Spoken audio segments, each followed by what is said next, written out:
This is problem number 9 on the sample test problems for test number 3. Consider the parametric equations x equals cosine t, y equals secant t for t between 0 and pi over 2. What are the possible values of x? Okay, so the first thing we have here is that x is cosine of t. What I'd like to do is think about drawing the graph of cosine of t.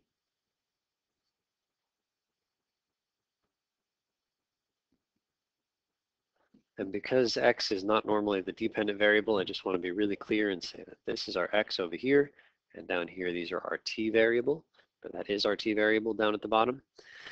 And what I'm interested in knowing is that the values of t that we're allowed to have are the ones between 0 and pi over 2. So you guys know that pi over 2 is here. So the t values that we're getting are all the ones between t equals 0 and t equals pi over 2, and so it's all of these t's. And so what are the values of the dependent variable that correspond? Well, you get all the numbers up there at 1, and then smaller than 1, and smaller than 1, until ultimately you get just that point at 0.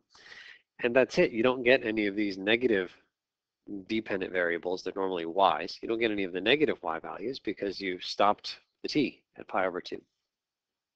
So the only values allowed for x are only the ones that were hit in here. And so the only values for x are the ones between 0 and 1. Normally it would be -1 to 1, but because we stopped this graph at pi over 2, we don't get down to the negatives. Part B, eliminate the parameter t to obtain an equivalent equation with y in terms of x. All right, so we're supposed to recognize there's some nice relationship between cosine and secant, and I'm hoping we know that they are inverses of each other. So for example, I could write that that y is equal to secant of t. When I say they're inverses of each other, I mean they're multiplicative inverses of each other. So y is equal to secant, and secant by definition is 1 over the cosine. But cosine is x. So ultimately the equation we have here is y equals 1 over x.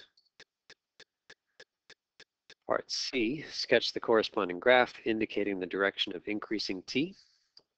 Okay, y equals 1 over x. I'm hoping that we know what that one looks like just from the equation.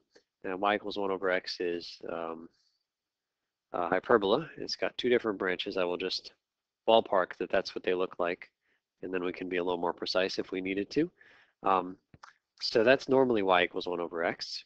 But in this case, we've already established that the x variable can only be between 0 and 1. Here's x equals 0.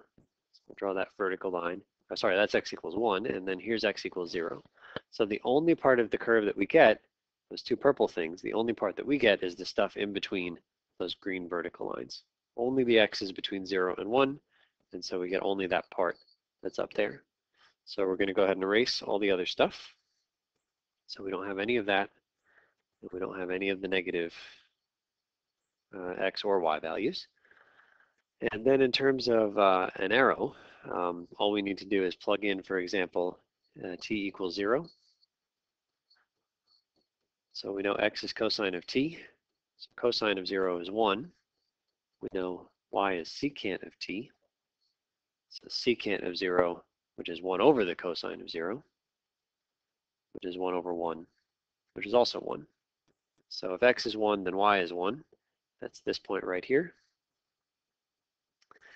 And that point right there corresponds to t equals 0. That's what we just plugged in to find the point. So when you plug in t equals 0, you get that point.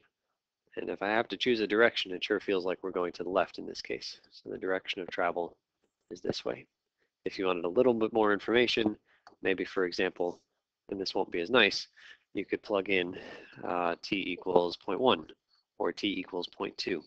And I think what you'll find is that you end up plotting, for example, that point, and then maybe the next one is here, and you just keep plotting points, and you should see that they just sort of walk up and to the left.